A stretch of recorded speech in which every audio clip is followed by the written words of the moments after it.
May 12, 1945. The guns had gone silent, but the silence itself felt heavier than war.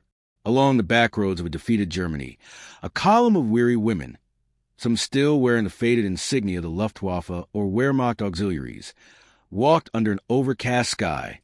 Their boots sank into mud of surrender.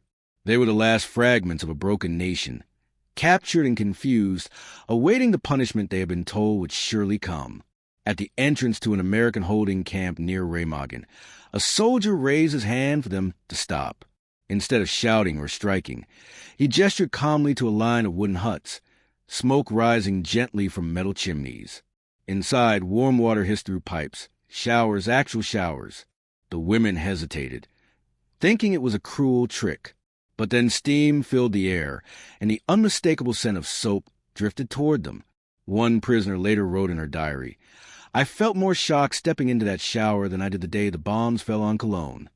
These women had been raised to see the Americans as brutal conquerors, men without mercy. Yet the guards they met were almost casual in their decency. A corporal from Illinois passed out clean towels and murmured, "Take your time." Another offered cigarettes with an awkward smile, as though uncertain how to behave toward a former enemy. The paradox was not lost on either side. How strange that captivity could feel safer than freedom had for months. Inside the barracks, each bunk was covered with a wool blanket, folded neatly at the corner. Rations were distributed in tin bowls, oatmeal, canned fruit, sometimes coffee if the supply trucks had been generous. It was as if America wanted to prove that kindness could conquer where bombs could not, one Red Cross observer noted in her report. The irony wasn't lost on the guards either. They had seen Dachau only weeks earlier. They knew what camps could mean. Perhaps that was why they were determined that these would be different. In the evenings, the sound of singing drifted through the camp. Not loud, not joyful, just soft German lullabies remembered from childhood.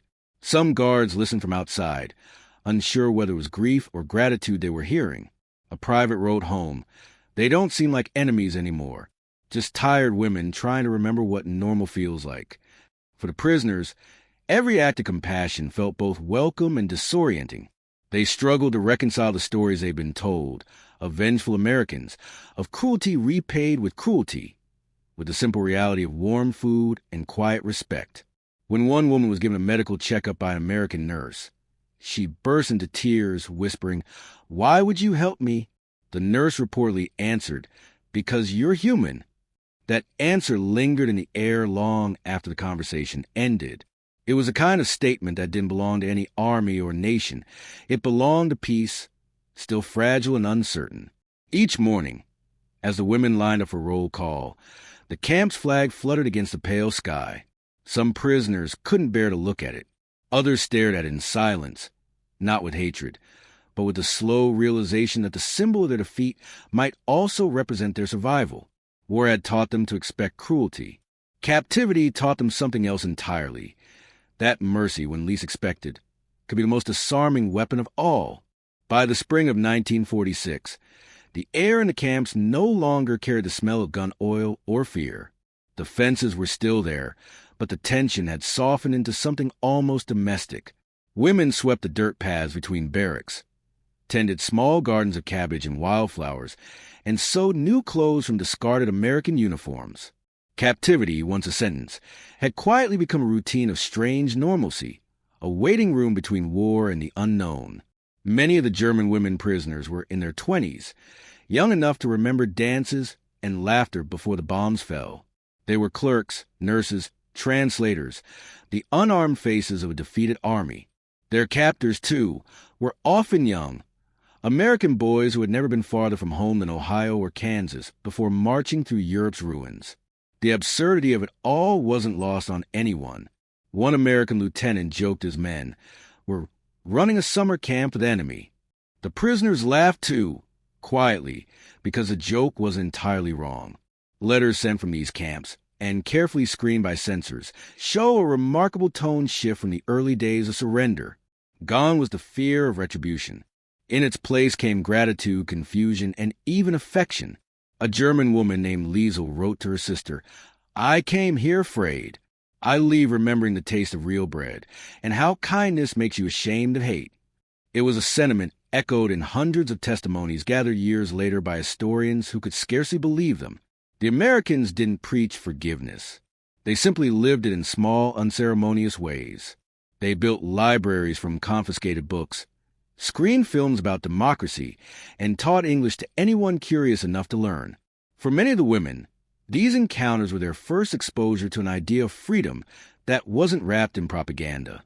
One recalled watching It's a Wonderful Life for the first time, saying, "It was strange to see Americans cry for each other. We had forgotten how to do that." Outside the camp walls, Germany was a graveyard of cities, divided, hungry, and haunted. But inside, something unexpected was taking root. Trust. The guards and prisoners began to share small gestures: a birthday card, a cup of coffee, a song hummed in 2 languages. A Red Cross worker described it as the slow thawing of Europe's heart. Even High Command took notice. Reports from 1946 praised the conduct of both American personnel and the women under their supervision, noting order maintained by mutual respect rather than force. When releases began later that year, there were tears on both sides of the wire. The women walked out with their belongings in brown paper sacks, waving to the guards who had once been symbols of fear. Some promised to write. A few actually did. One letter, preserved in a veteran collection in Iowa, reads simply, "When you treated me kindly, I saw the world differently. You made me believe it could heal." Decades later, historians would debate the politics of leniency, the strategic reasons for mercy, and whether it was all calculated diplomacy. But the truth felt simpler in those moments of farewell. People with every reason to hate had chosen, instead, to behave like neighbors. In the years that followed, some of those women went on to rebuild homes, families, even friendships that crossed the Atlantic. A few married former guards. Many more carried silent gratitude through the rest of their lives.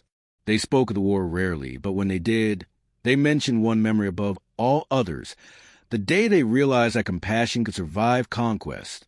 The fences rusted away. The fields where the camps once stood bloomed again.